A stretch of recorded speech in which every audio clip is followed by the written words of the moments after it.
Hi, welcome to the live stream. And as it happens, this is going to be a video about Dungeons and Dragons and a topic that I had not planned to do, not yet. In fact, the video I had planned for today, I ran out of time. It was actually really complicated and personally I think is a better video than the topic I'm talking about today. But I was still planning to do this video. I was actually planning to do this video after. But it didn't work out that way, so we're doing it this way instead. Now, I just want to say quickly hi to people who are in the live chat because there's a couple of people in here, and then we will get on to the topic for today. And it also gives me an opportunity to check my sound is working properly. Death Strike, I'm sorry you weren't able to stay for the live stream. That's terrible. If you need to go to sleep, I totally understand. There will be an edited version of this live stream. All of my live streams go unlisted, so you will find that you can't access them unless you have subscribed, hit the bell button, and turned on notifications. I would also like to point out that more than 80 plus people, 80%, more than 80% of all people who watch my videos are not subscribed to my channel. So that says quite a lot. There's an awful lot more people who should be subscribed since they seem to be watching my content. But they're not. Anyway, hi Juno, how's it going? Let's go through here quickly. John Buckham 2, the second. Happy birthday, John. Hi Scott, how's it going? Richard Young is here. It's always nice when everybody starts saying hi, happy birthday to somebody they don't really know that well, which I think is fantastic. What else we got here? A General Nerd. We've got, I think that's pretty much everybody. Okay, so I'm going to get rid of my earplugs. I will do an edited version of this live stream, and it's just the front and the back cut off, so it doesn't include the Q&A and questions and answers. What I would like people to do who are in the live stream, I'm going to present my live stream like I always do, and that is I'm going to present it with a lot of slides and images as I talk through the topic. And as I'm working my way through the topic, my question to you is not necessarily how you would build your Dungeons and Dragons home base for your players. My question to you is, which image in the slideshow did you like the most? So that's what I want you to point out. When you get to the very end, I want you to make a decision. If you remember what it looked like, I want you to sort of type into the live chat which image jumped out at you the most. Because if it jumps out to you, it might jump out for your players and for other people as well. Okay, hi Cameron, hi dancers, Caleb, hi, how's it going? Pokemon, I can't say it all. Too much to go through. I'm just going to call you Pokemon for now. Sorry if I've shortened your name. All right, so let's get this done and grab a drink, some food, get comfortable, and yes, there is about 3 pages of content. Yes, my videos seem to be getting longer, but truthfully we are talking about much more complicated topics than we have been in the past. Therefore, I dedicate more time to them. Therefore, they take longer to research.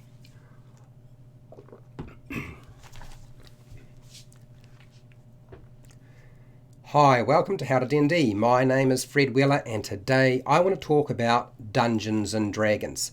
Most of my comments will be around Dungeons and Dragons 5e and the campaigns I have run over the last 6 years, but some of it will be related back to things I did during Dungeons and Dragons 4e and some of the Dungeons and Dragons 3.5 games I have run. And I've also run quite a few games of Star Wars, not so much Star Trek and other role-play games, Fate, things like that, but I'm pulling from all of those resources. I would also like to say that a lot of the content in this video is taken from a very famous and well-known individual, Sly Flourish, and I will include a link to his article on how to build a home base so that you can go and check out that link. I have added in quite a lot of other stuff as well, but it's still a really good resource and frankly the inspiration for this video for today. So building a Dungeons and Dragons home base. Let's get down to the nitty-gritty of this. What I thought I would do is I would present you a whole lot of different images as I'm sliding my way through this content, and I want you to start picking out the things you like. And in the comments, you're going to type in what you like. So at the end, you sort of type in which one stood out to you the most. Okay? So here's a lot of fun and famous home bases or bases of operation for a fictional character or fictional characters. And I'm going to give you the following. I have about 10 different examples, and I'm going to lay this video out very differently. Normally you would explain the process and then give examples, whereas I'm doing this in the reverse because I feel like it actually makes more sense to go in the reverse. So I'm going to give you the examples, and then I'm going to explain near the end of the video how you would go about building the home base. Yes, let's see how that works for those of you who are still here. Okay, first off, let's talk about Superman's Fortress of Solitude. One of the things about the Fortress of Solitude, particularly when I first watched the original Superman movie with Christopher Reeve, is it's made out of crystals, and the technology behind it is very alien because Superman is alien. The temperature outside the Fortress of Solitude is cold because it's in an Arctic location, yet inside it's a comfortable temperature. The kind of technology inside there is alien, and it essentially is a living quarters and a workspace for Superman to do pretty much whatever he wants. And it's massive in scale. Those are some of the key elements behind a home base already, and you'll see the pattern starting to develop as we talk through a few more examples here, but still a really good idea. Okay, let's talk about Batman and the Batcave. The Batcave is a really good example of one, it's an interior location that's fairly sort of rough, it's natural in its formation, yet it has a whole lot of things added to it. And you can do the same thing in your game. Now, Batman has included a whole lot of technology for doing his research. He has a workshop for building his gadgets and other bits and pieces. He stores his Batmobile, his Batwing, his Batboat, and all the other vehicles that he drives and uses here. Any kind of special equipment is here. And as I said, all of his gadgets. This is a great home base. One of the differences with this home base is, compared to Superman's home base, which is the Fortress of Solitude, is he doesn't necessarily live here.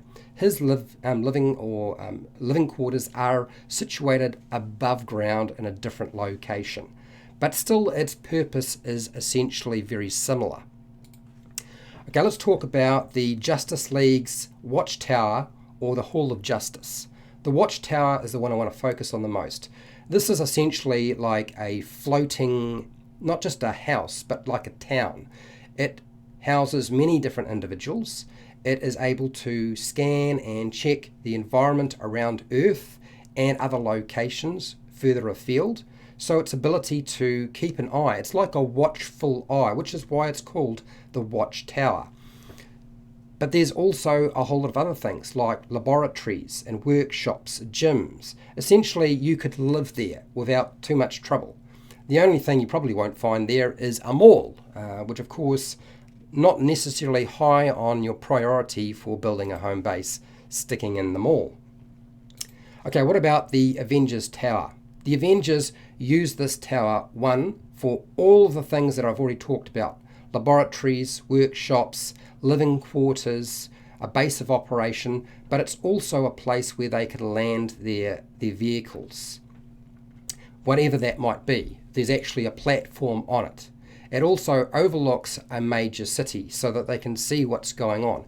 It is full of a whole lot of different sensors that Tony Stark has put in there to make sure that they can keep an eye on the activities around the world. Again, very much like the Watchtower, the only difference is it's not positioned orbiting the planet. This one is actually on the planet. Let's go back in time a little bit. We all know the legend of King Arthur and Camelot. Now, the thing about King Arthur and Camelot, it's not just the Camelot castle. You've got to understand with Camelot, what is associated as a home base for this is the round table with all of the knights of the round table who sit around there. That's very much part of the home base concept. The actual nation of people, all of the troops and soldiers that are part of Camelot all make part of that. And also there are the townships that surround the castle itself. There is the natural defences that have been put in place, whether they be a moat or a mountainside or a very narrow bridge to funnel any enemies along it so it's easy to deal with. It doesn't really matter, but its function essentially is the same like all the other things. You'll notice there's a pattern between a lot of these different home bases, in that they have an element of isolation to them and borders that restrict access. And this is actually a really important feature to any kind of home base. Let's talk about Asgard. Now, one of the interesting things about Asgard, or Thor's home of Asgard, and that is it's a floating world. It's very advanced. It incorporates magic and science. It has the Bifrost, which allows them to travel to different worlds, which is one of the things that a lot of the other home bases I've talked about don't have. So that's a very important factor. It has basically a museum underneath the thing. We're full of artifacts that can be used to defend the place. It has its troops. It has the destroyer droid or robot that essentially seems almost indestructible and has a heat beam that shoots out of its head. It has secret locations where the people of Asgard can hide if they want to. So there's a lot of different things going on here as well, but again, that isolation factor and that security factor is there again. Let's talk about Doctor Who's TARDIS. One of my favourite TV shows was Doctor Who. I don't watch it so much nowadays, but one of the elements of the phone box, and that is really peculiar, is it's a very sort of mundane, normal thing you would see in a certain time in Earth's history, and yet when you look at it, it looks very small because what's going on inside is different. Inside, it's much larger. And inside you have your control centre, you have living quarters, you have workshops. In fact, nobody really knows exactly how big the TARDIS is inside, and the questions have been bound for a long time. But this thing essentially teleports to anywhere that the Doctor wants to go. It has security built into it. Not anybody can just walk into this thing. They will find it locked. You actually have to know how to open it. So again, isolation, security of some kind. Those of you who like Harry Potter, let's talk about Hogwarts School of Wizardry. Elements. It is part castle and part school. It almost looks like a fortification of some kind. It's positioned in such a way that it's hard to get at. What's interesting about it is it's protected by magic, and there are various things going on here. There are so many different wards going on. It also has its teachers who can cast spells. It has a slew of animated statues that can protect it. There are secret locations within it.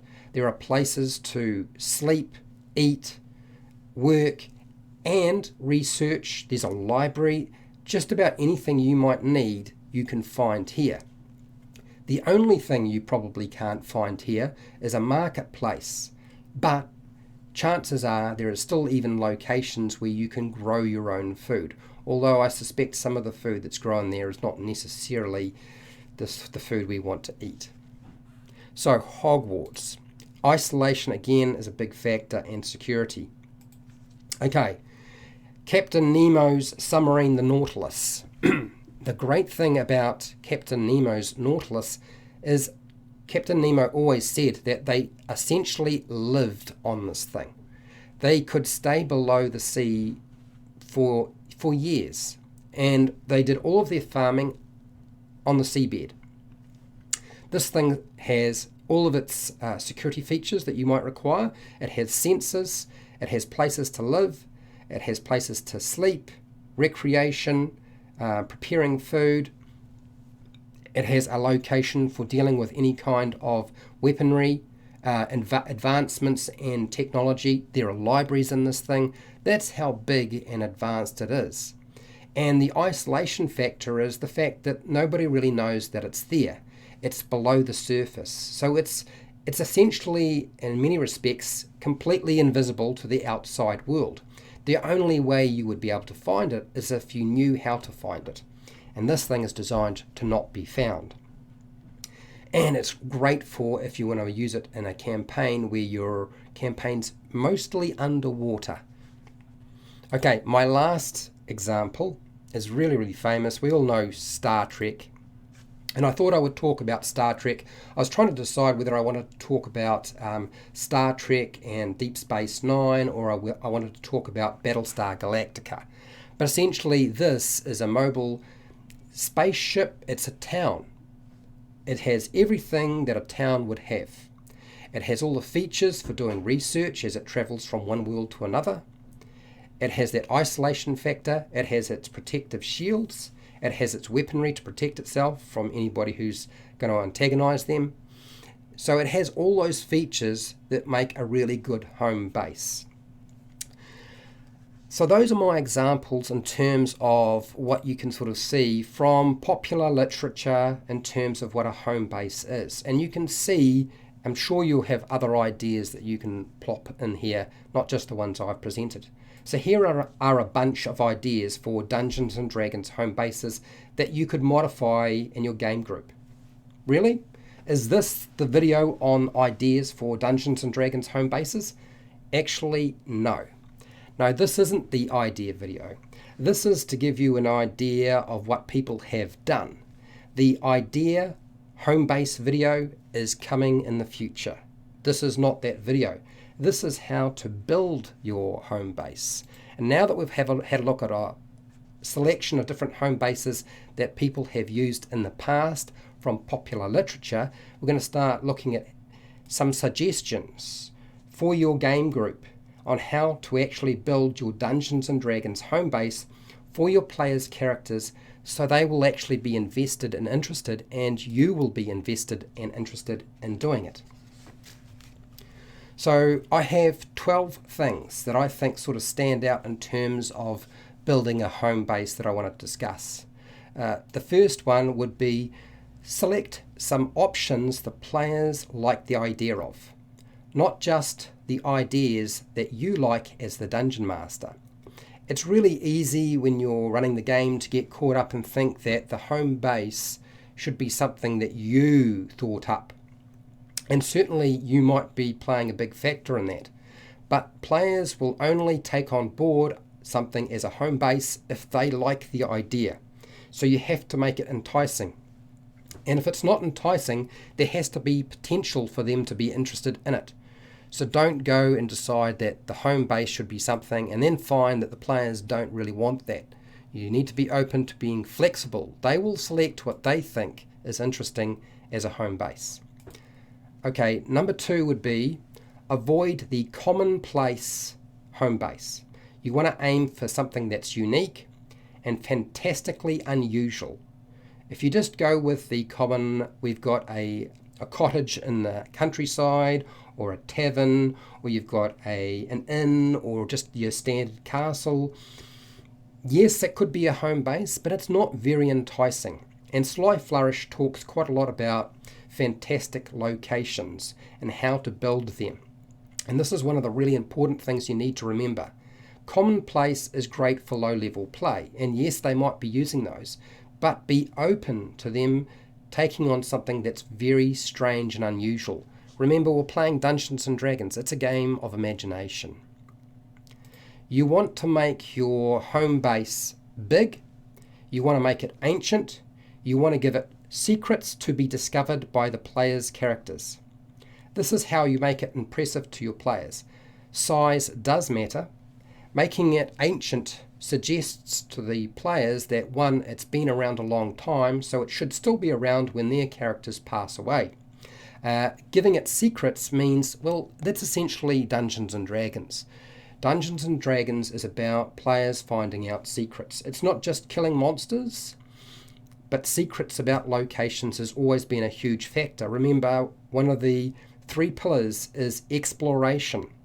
And so even if you have secrets for your home base and the players' characters don't know them now, there might be a way, and there should certainly be a way to find out in the future. They won't find out everything, but you will at least know them, and you should at least allow them an opportunity to pull that information out as the campaign progresses with their home base. Let's stick to being functional. Number 4 would definitely be, remember the functional side of your home base. Give it sleeping quarters, give it a dining room, give it a kitchen where they can prepare food, give it a washroom, heck, even give it a toilet. And how many times have you ever seen any location that includes a long drop or a toilet in your Dungeons and Dragons game?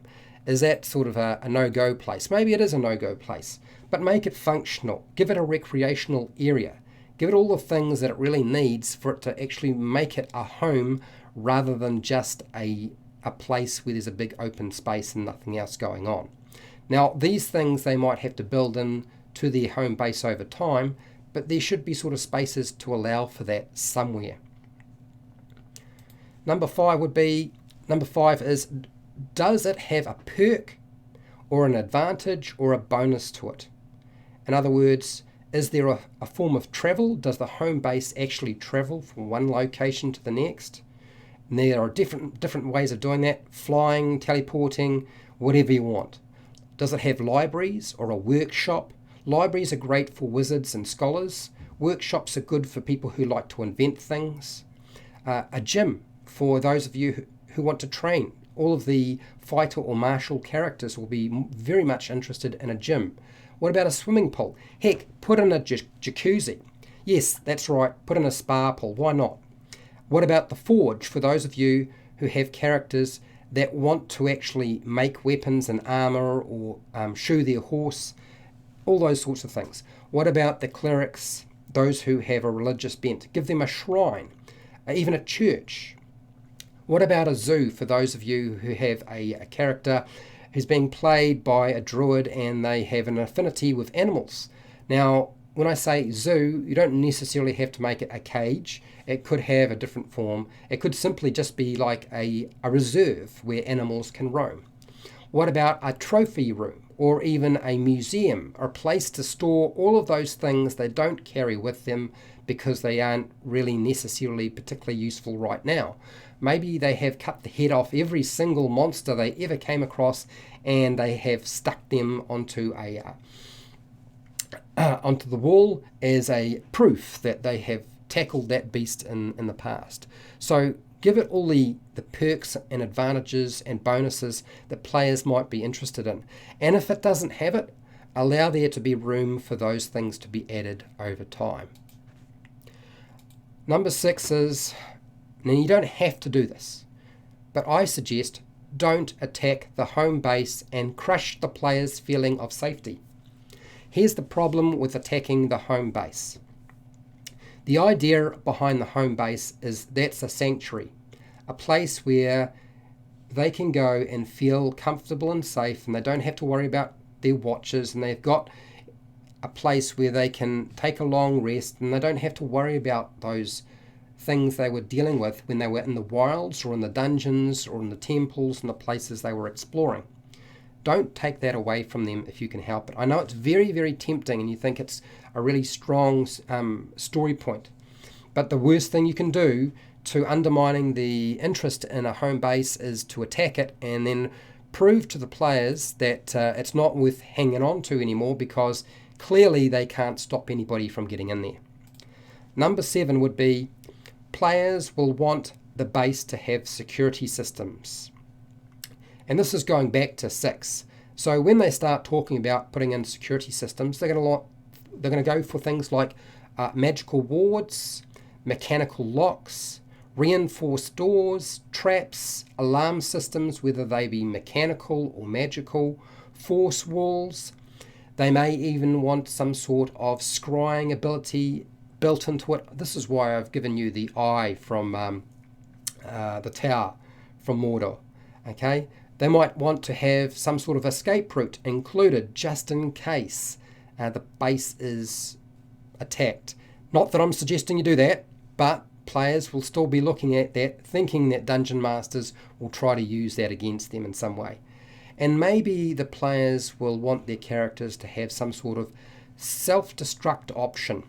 In the event that things go terribly wrong and they need to move on for whatever reason, they want to be able to destroy the thing and not leave it behind for somebody else to exploit and use themselves. So self-destruct is always quite nice too.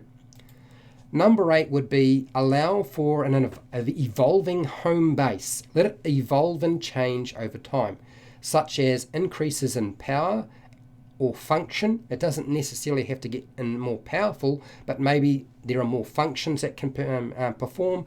Maybe there's renovations to damaged areas or ruined areas that need repair because they have degraded over time, or maybe there's the opportunity to do an upgrade where they can put on an extension to their existing home base that they didn't have there before. So remember, evolve and change when players want it to take place. Number 9, the home base can actually completely change in your campaign. It does not have to be the same thing.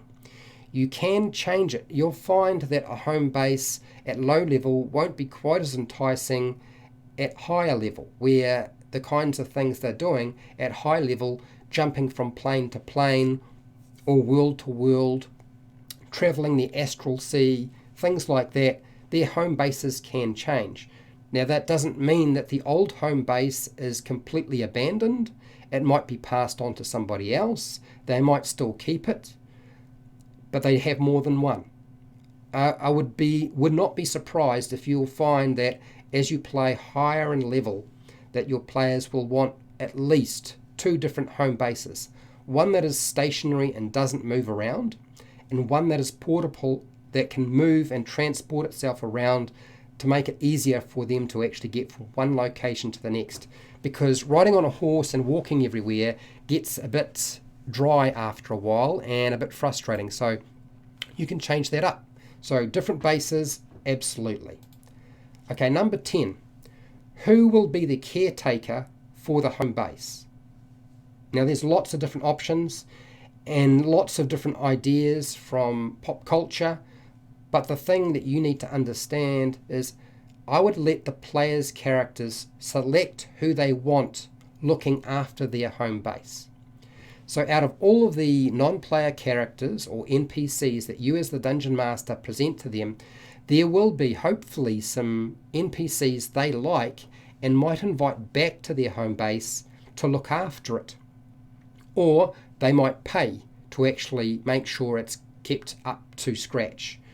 But let the players decide those things. Don't necessarily build the caretaker, those people who, or things or creatures or monsters or whatever it is that are looking after the home base, don't necessarily hard bake them into the base itself.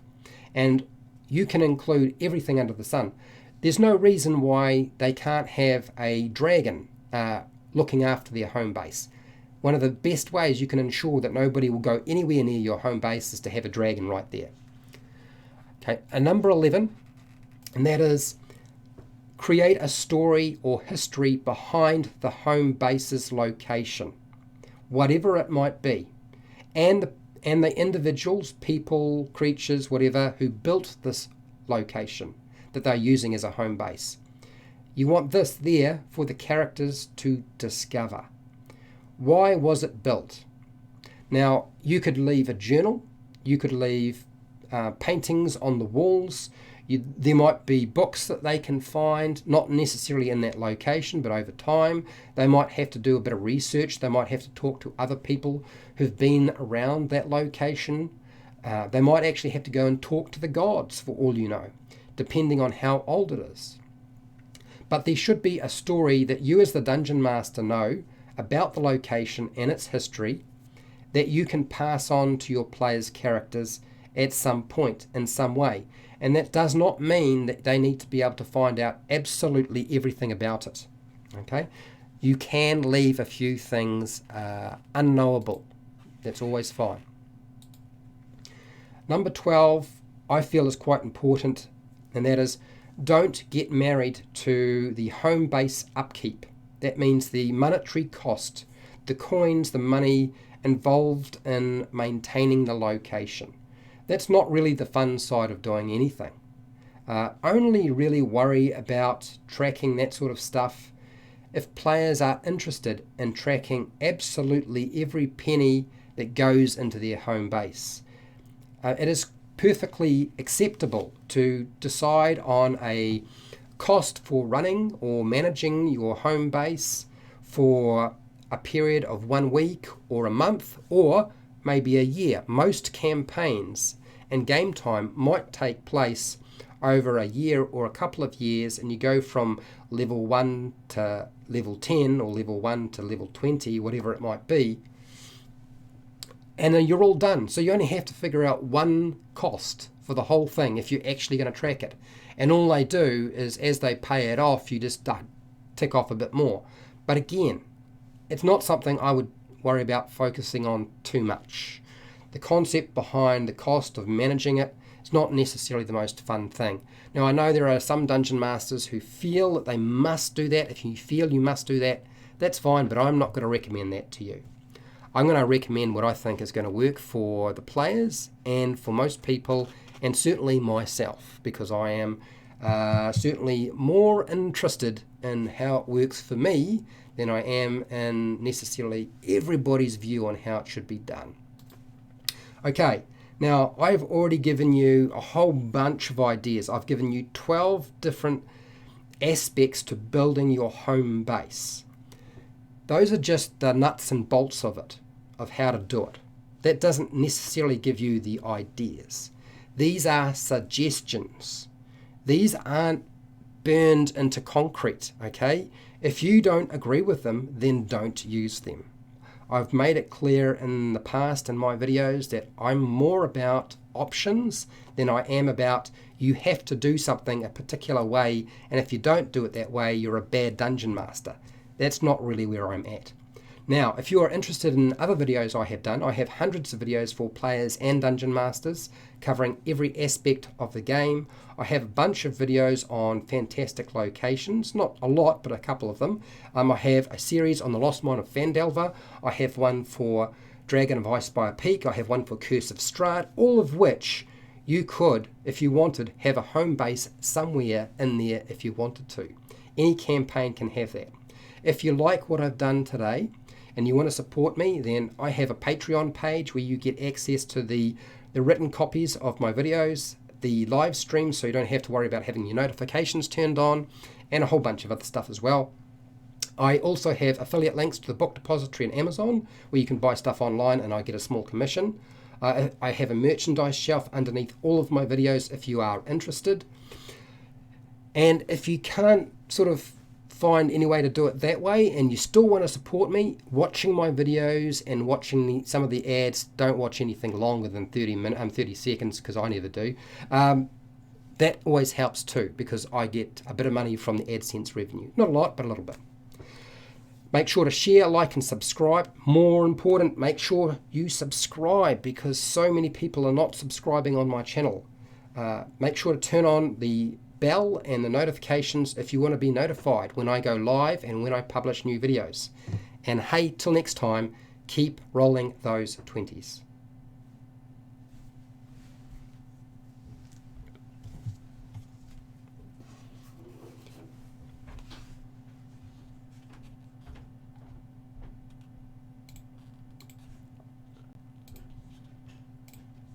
All right, I'm not gone. Okay, all right, people.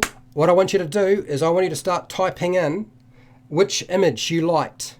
Give me a description of which of the images that you liked as we were going through this presentation.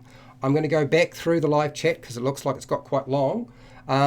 If you have a question and you don't want me to miss you out, because sometimes I try to go over everything, but if I don't and I miss you, I don't want to miss you, put in the word question, capitals, and then write your question, okay? Pardon me, bit of a burp there. Need to go out rather than in. So let's have a zip on through here.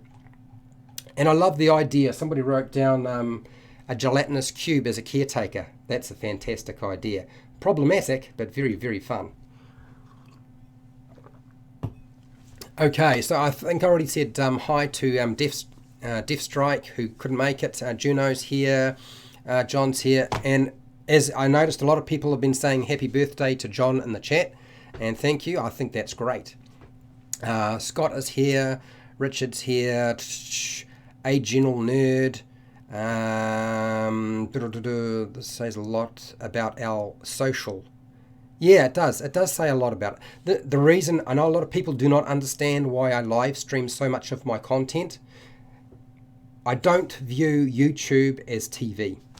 I view YouTube as YouTube, where you interact with people, where you get to see what kind of goes on behind the screen, behind the doors and the walls of people's lives. So I try to make sure all of the stuff I give you is stuff that makes sense to me, and I want you to have a relationship with me. I don't want to be the person where you write in a comment at the bottom of my video and then you never get a response. I'm certainly not going to respond to the people who are trolling me or being either selfish or insulting, but if you're civil, absolutely, you'll get my attention. It will happen. I can guarantee it. And if I miss you, it's probably only because I have an issue with YouTube, or I got really busy, because I do have a full-time job. Okay, all right. Let's just whip through here. I am striking my way through as quickly. Dances is here. Caleb White. Hi, I'm getting to run Hunt of the Thessal Hydra on my birthday. Oh, good. Oh, well, that sounds like a lot of fun. Have you considered, what are you going to do after that particular adventure? Because it's quite a short one. Have you got an idea of what you're going to do after that? Okay. Now, Pokemon Trick Shot Master 1220. Okay, I've actually said your full name this time. What miniatures should I use for Red Brand Ruffians? You can use anything. Use anything. I mean, I've got some bandits that I got out of... Oh God, I can't even remember the set of miniatures that it was. But you can get bandit miniatures that were printed by WizKids not so long ago.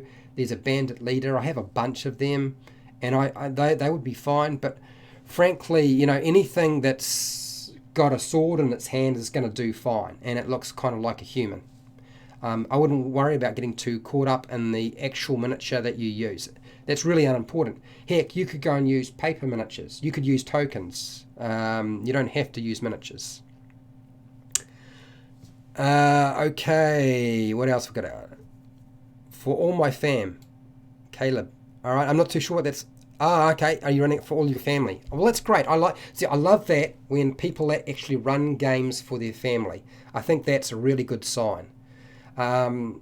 Before I go on too much and I work my way through the chat, I thought what I would do is I would tell people what home bases I have used in my campaigns. So I have had a circus tent because my players decided to join the circus and be animal wranglers. They had a home base that was a zoo. Yes, that's right. We've had the flying balloon. We've had the castle. We've had the Voltron robot that's extremely large. We've had spaceships coming out your ears and backside. So I've done a lot of different bases in the past. I've even included a home base that was a floating and flying pocket watch. It was enormous, manned by Modrons. And it was literally like the old round pocket watch on the chain. And that's exactly what it looked like. The only difference is the cover had been removed and you could see the hands moving around on top of this thing. So it was almost like a flying saucer. Those are some of the home bases that I have used. I have used home bases that are just a township or a small house. And yes, I have used taverns as well. So those are the sorts of ideas that I have floated through my campaigns over time. And yes, the floating castle has happened as well. Absolutely. Flying castles, that was a big ask for one group who were insistent that they must have a flying castle. Okay, all right, let's go back to the chat here. As I said, please write down in the chat which image during the presentation you liked the most. I really would like to know what your opinion was of those images. And this is not the best video on home bases that I'm going to make. Trust me, the next one is going to be better because it's the ideas video. It's the 27 different ideas for a home base that you could include in your game. I just did not have time to write it. It became far too involved, which is usually a good sign for everybody else and a bad sign for me because it's a lot of work. Okay. A general nerd. I used red cubes for the... Alright, yeah, you could use risk pieces. Why not? Absolutely. Do you know, my birthday is on April 23rd. Well, it's about, what, 6 days away. It's the 17th here in New Zealand, so I am ahead in time in the future, I guess, compared to everybody else, unless, of course, you're in New Zealand. So, yes, not too far away. Happy birthday, do you know, for 6 days from now. Richard, Pokemon and any basic humans with weapons can work. Yes, look, people have already given you a whole raft of different suggestions, which I think are pretty good. Yeah, look, you can try to use your 5 senses to describe everything, but not necessarily needed, you know. Something like taste, it's not like your players' characters are going to lick the wall of your home base. I mean, if they are, I've had players lick things before, but I was just trying to think, it's not something you normally do. Maybe the smell and the sounds, but not necessarily what it tastes like. Yeah, A General's just amended that one. Yeah, I can see that now. Yes, you're quite right.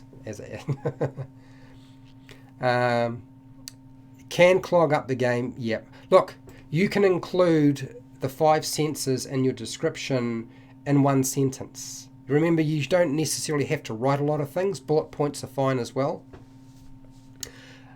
Now, I don't see a lot of people commenting on which image they like the most. Well, I'm hoping I'm going to get some feedback.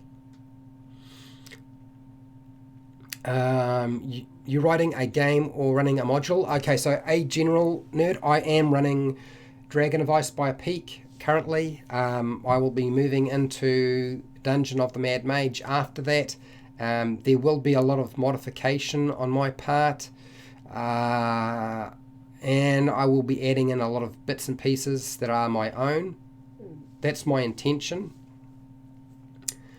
Hi, how's it going, Joe? Overboard DM is here. Now, Overboard DM has a channel that deals with miniatures and terrain and a lot of Dungeon Master gear. And I would recommend going and checking out his channel sometime because he does a lot of stuff that other people haven't covered before. Joe, I've plugged your channel. Caleb is running Hunt for the Thessal Hydra as well. Okay. I did a couple of videos on Hunt for the Thessal Hydra. I had planned to do 2 more videos on the story behind the Lost Knight and the Warrior Princess, but I haven't done them. I hope to do them in the future. It just depends. Sometimes things take longer than I expect. And when I say take longer, sometimes they take years. I've been doing this a while now. Alright, what else we got here? Yeah, that's right, the Stranger Things starter set. Quantum phase space superposition. Oh my gosh. Quantum phase space superposition. Love your videos. Thank you very much, Quantum. I'm going to just call you Quantum. That's a long name. It's very impressive, but it's a long name. Pink Floyd is here. Love your music, by the way, Pink Floyd. In the second edition, we finished Dragon Mountain, and a DM allowed me to claim the Haunted Manor. Why not?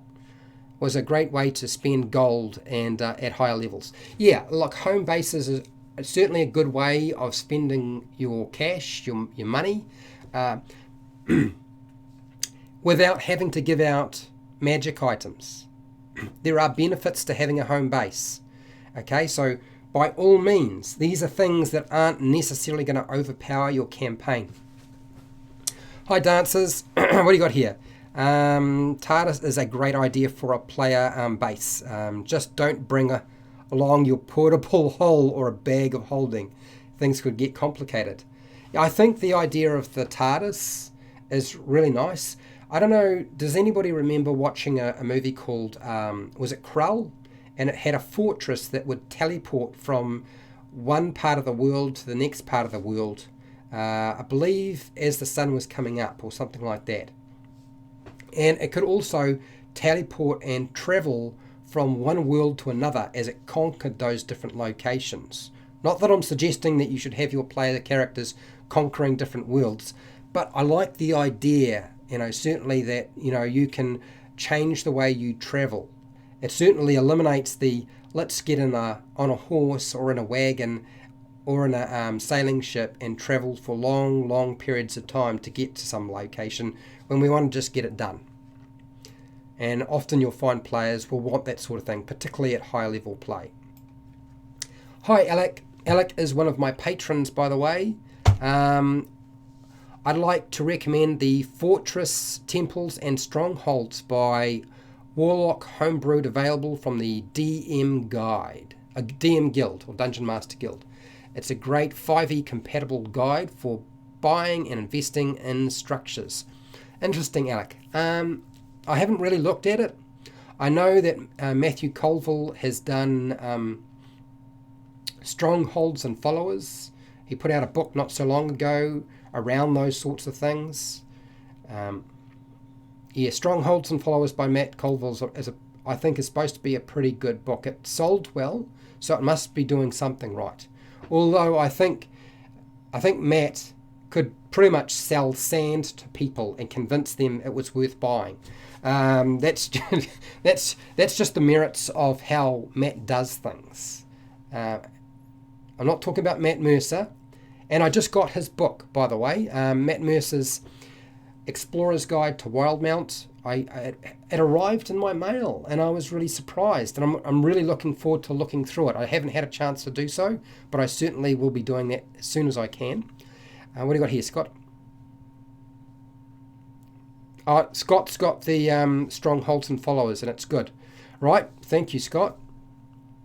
Yeah, Star Trek. Who doesn't like Star Trek? I particularly enjoyed watching the original Star Trek and rewatching Voyager. Absolutely, Voyager was fantastic, and I feel like the movies lost their way without. They insisted on blowing up the Enterprise every single movie, which is just ridiculous. Like, we got to make it bigger and better than we did before. If you're going to give the players a ship, don't blow it up, okay?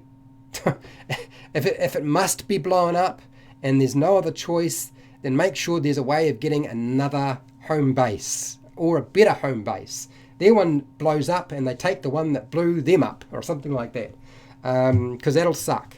I had situations crop up during my science fiction RPGs where the destruction of a ship caused all sorts of havoc and undermined the players' trust in me because they felt like they had lost something that was really important to them. One of the things you can overdo is to give them too many options too. When you give them something that's a home base and they get attached to it, and then you give them something that is better, that you think they will enjoy more, and they're like, yeah, but you're right, it's better, Fred, but we really like the older one and we invested so much time and effort into this older home base, this starship or whatever, or the spaceship or the space, and now you've gone and taken it away and you've given us something even better. Now we've got a flying robot. We know the flying robot's better than the other ship, and then the discussion came down. This is during my Star Wars Saga RPG, by the way. The discussion was around, well, can we have both? And I said yes, because it made sense, and I could see where I had made my mistake. I had tried to give them too much, too soon. And yes, I'm sure all of you will make the same mistakes that everybody else does as a dungeon master. and don't worry about it. No matter what anybody tells you, if you make mistakes, tough. Don't worry about it. Just move on. It'll all work out eventually. Okay, let's keep going. I've only got about 10 minutes before I have to take off. And I still haven't got to the bottom of here. And I have hardly got any suggestions about which images they liked the most during the presentation. Maybe you were listening to the content that I was talking about rather than watching pictures. Yeah, strongholds and followers does cost money. Yes, you can't get it for free. And I'm glad you enjoyed the video. If it was interesting to you, great. So Red Rasputin RPG agreed. Really enjoyed this. His thoughts. Thank you, Red Rasputin. Raspuse RPG. I feel like, is that a channel? Do you run a channel? I feel like you run a channel. I just don't remember. I've followed so many YouTubers. I lose track after a while sometimes. So you're working on a home base currently. His timing is impeccable for me. So if I get my shite together and get my act together and do everything that I'm supposed to do, and I feel like I'm pretty close, you should get a total of about 27 different ideas for a home base, covering everything that I can think of. And everything that hopefully, pardon me, hopefully everything that anybody else has ever thought of as well. I'm not going to do that, the 10 best. Who gives a toss about 10? I don't want 10. I don't want 15. I don't want 8. I want 27. Give me as many as I can possibly manage, and I will decide what I like and what I don't. So that's the intention. I just don't know if it'll happen next week. I really hope it does. Erin, hi Erin. You're not late, Erin. It's all perfectly fine. Mason's here, Mason Foss.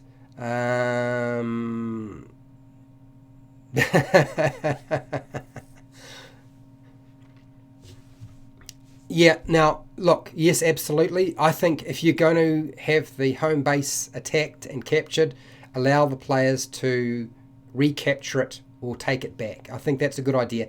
But I think you will undermine your players' interest in a home base, and they may, because the problem with a Dungeons and Dragons group is they tend to just wander forever, from town to town, from city to city, from world to world, with no place where they hang their hat. And if you start undermining their home base, I think it will become less important to them. You also got to remember too, if you make it too hard for them to get back to their home base, then they'll never use it either. So, you know, once they get the opportunity to start having magic teleport circles, then I'd do that so they can go back when they need to.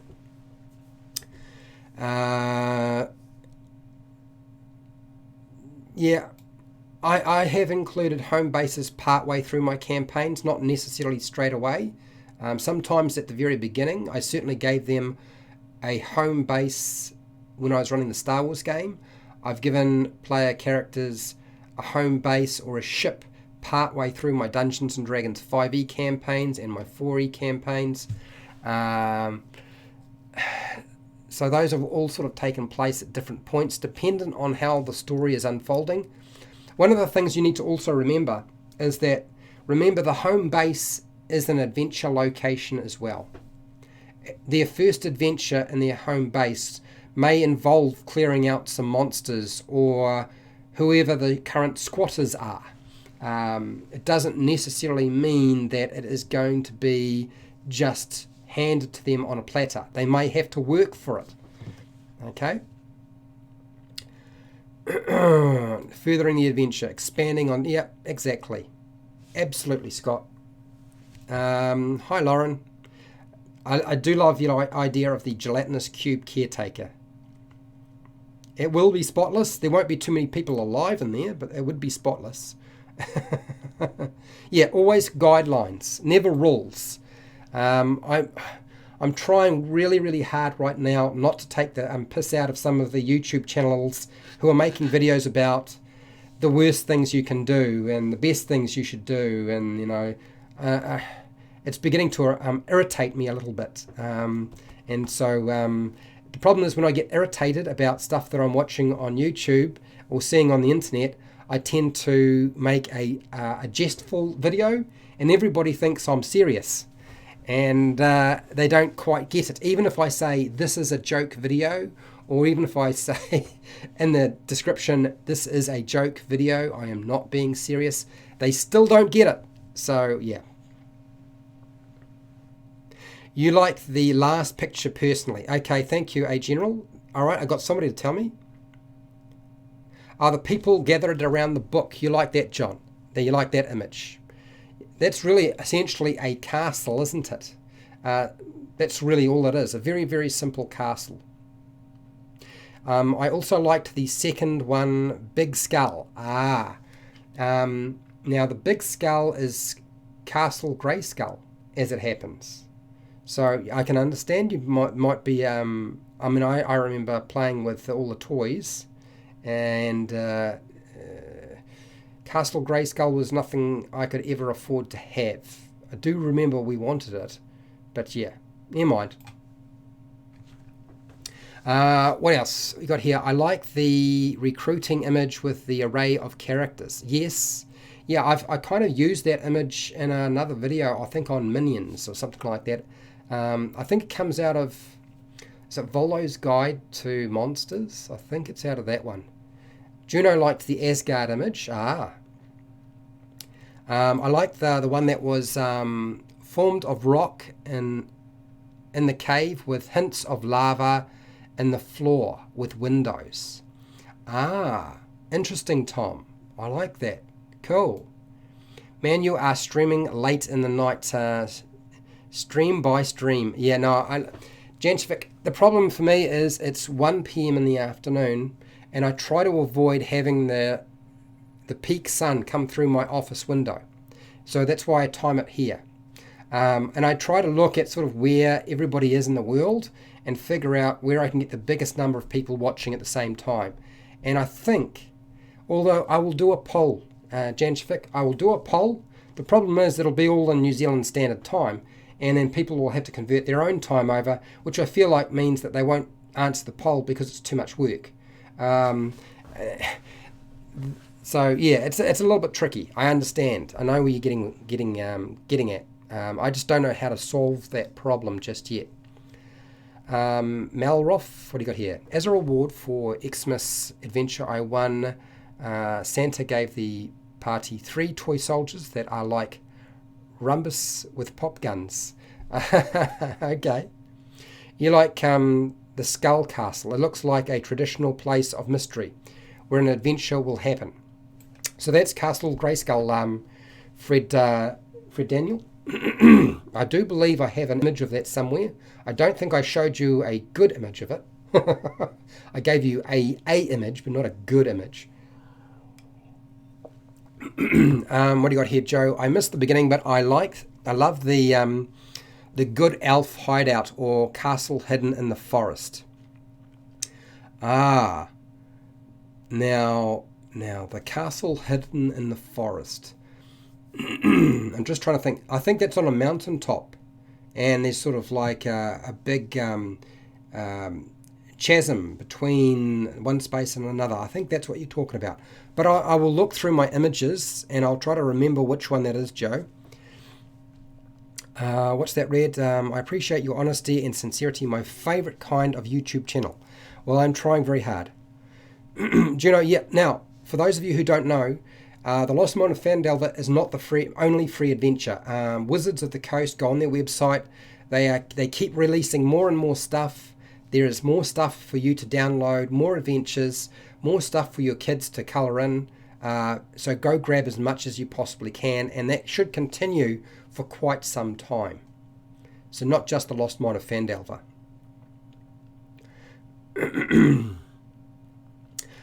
So the only reason I haven't done a DM guide on Rick and Morty D&D is because I haven't run that adventure, Juno. And I would prefer not to do a guide as a dungeon master on something I don't really know anything about. I've not played in that adventure.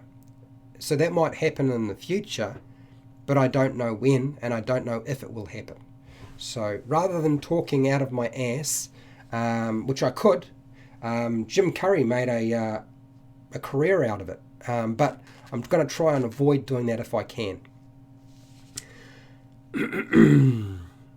Yeah, that's right. So Juno, you're absolutely right. When you clear out the Cragmore Castle, or even the Cragmore hideout location in the Lost Mine of Phandelver, that can be a home base. Absolutely. Any of those could be a really good home base. And the thing about Cragmore Castle is it needs upgrading. Even the manor in Phandalin could be a home base. In fact, my current group, and I didn't mention that to anybody, did I? My home group in Dragon of Ice by a Peak, their home base is the ruins and land where the Tresendar Manor is. And this is in Phandalin, in the Lost Mine of Phandelver.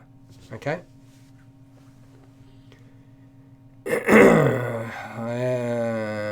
Okay, so Hank Hill, I am doing that, and you have just been reported. Well done for getting yourself reported. That was easy. Gosh, I love those 3 buttons. Those little 3 dots are just like the best tool ever.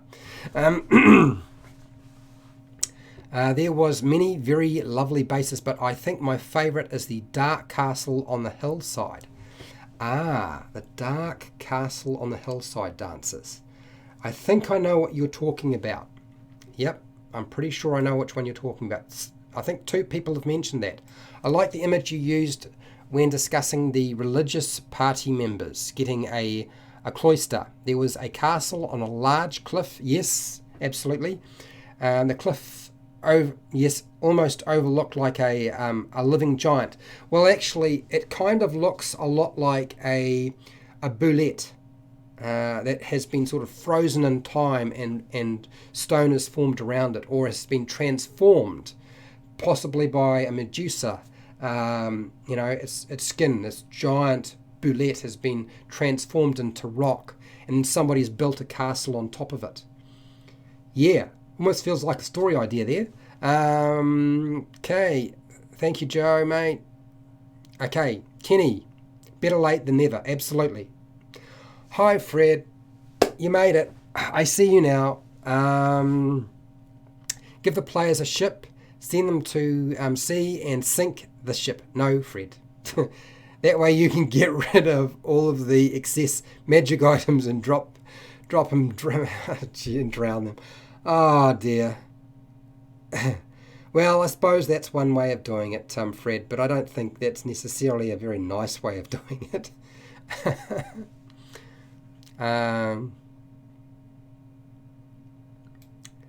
Okay, what else here? Looking forward to the next video. Okay, good, excellent. You like the recruiting image out of the DM's guide. I think that's out of the...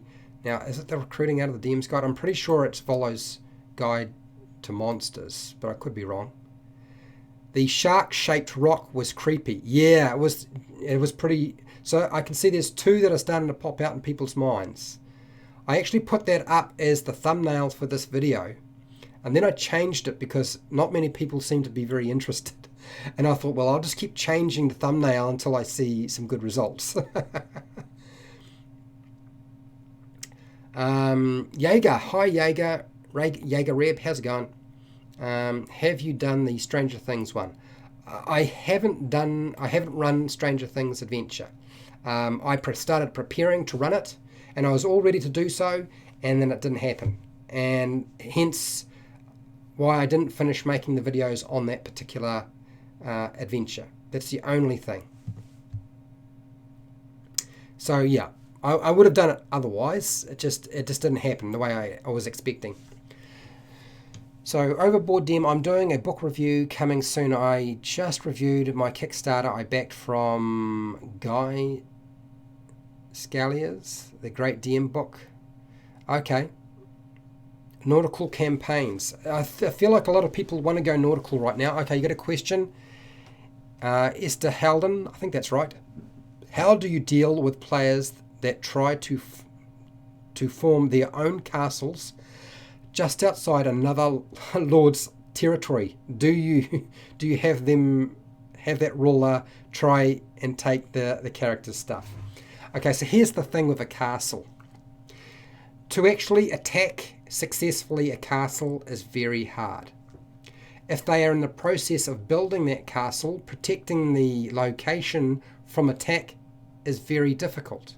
But once you have the castle up, it takes a lot of resources and skill to actually sack and siege a castle. So I think you would find it would certainly cause animosity between the ruler of another territory and the player's characters having a castle set up because it is a fortified location. Absolutely, I agree. But they wouldn't necessarily go laying siege to each other's castle. What they might do is try to break each other's supply lines. And then that way you don't sort of mess with the player's desire to have a home base. Does that make sense? Hopefully that answered your question. If it didn't answer your question, you'll let me know before I disappear, which is going to be very, very shortly. Aaron. Hi, Aaron. How's it going? Long time no see. Yeah. I suspect, Aaron, you've been very busy because you work in essential services. I work in essential services, which is why I've been very, very busy, while everybody else in my country is partying, drinking heavily, and going on long walks, bike rides, and generally playing lots of video games and reading lots of books, keeping me awake in the morning and at night. Not been fun. Yeah. But I know what job you do, so you would be very, very busy. It's nice to see you around, mate. Mark Smith, what do you got here? Hello again. Thanks for the advice on the necklace of fireballs last week. It worked out great. Just nerfed it into the ground without my players feeling bad. So, I mean, it's not so much you nerfed it. What you've done is you've just made it a consumable resource. Then once it's used up, and once all the necklace and beads are used, it's gone. And that's usually how a lot of necklaces of fireballs operated in the past anyway. Yep. Okay, so Juno's going to run Descent into Avernus. So for those of you who are hoping to see that, I'm probably never going to run that. Why? Because I feel like that would be punishing my players, and I don't really want to do that. It's not for me. Frankly, I'm just not sold on it. I'm not saying that there aren't great things in it, but I'm just not sold on it. There you go. There's another home base, an overlarge war machine. Why not? It doesn't necessarily have to be powered by soul coins, but it's certainly, I mean, it's very, very Mad Maxy in terms of its idea, right? A war machine that's essentially you can drive around. You could have it powered by an air elemental, a fire elemental, an earth elemental. You could have it pulled by some sort of unusual creature. You decide.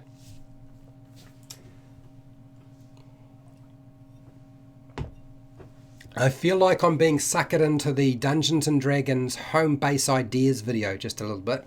Or maybe that's just me. Maybe that's my fault. Oh dear. Mark has decided that his group's going to take over Cragmore Castle Hideout. No, Cragmore Hideout. Yeah, why not? I think that would work out really well. What's that? Law enforcement, kids, second 3D printer shop job. Oh, okay, so you've got a job 3D printing. That's right, you were doing a lot of 3D printing, and I remember seeing them on the Facebook page for HowtoDandD. And you've just finished your 5th novel. So yes, Aaron is very busy. I level my house for about 5 minutes a day. Nice one, Red. Okay, so I've answered your question. Yep, cool. All right. I think we have, yeah. Look, I'm sorry, mate, but yeah, Descent into Avernus just doesn't do it for me. Yes, it is. Absolutely. You're right. I've run Ravenloft. I've run Curse of Strahd, but I will never run the Curse of Strahd ever again for players. because I felt so bad at the end of it, because it is such a dark and brooding adventure, and it is such a difficult adventure, and that could be because of the way I ran it, but I feel like as it's written, it's still very, very lethal without you toning things down. So I will never run the Curse of Strahd again. Will I do videos on the Curse of Strahd? Absolutely, probably bucket loads over the years. I don't know how many years that will be, depending on where I'm sort of at and my mind is going. Yep, you'll see more of those. But Descent into Avernus, it's probably not going to happen. Yes, that's right, Eberron. Absolutely. Baba Yaga's hut. Absolutely. Baba Yaga's hut is like got chicken legs on it, doesn't it? It has got its own way of transporting. You can go to sleep and wake up the next day in a different location. Yeah, exactly, dancers. You can reuse the terrain by making it a home base. And Joe's group took over Cragmore Castle. Cool. Hey, look, I think this is a good point to stop. I am about to lose my voice. I really hope that everybody enjoyed the video. I promise I am still working on the Dungeons and Dragons home base ideas video, but that one is going to be right out there in a different way. You know what it's like when I do some videos. Sometimes I am way out of your. Yeah. I'm not holding back on that one. Okay, you're welcome, Fred Daniel. I am going to just pull up this image. That apparently is the image that I got a lot of people to actually be interested in, which I thought is quite amusing, but but nobody mentioned that one in particular. And I'm just going to say, look, wherever you are in the world, whether it is the morning, afternoon, night, early morning, look after yourself, your family, your friends. Stay safe, keep away from your neighbours, and hey, till next time, keep rolling those 20s.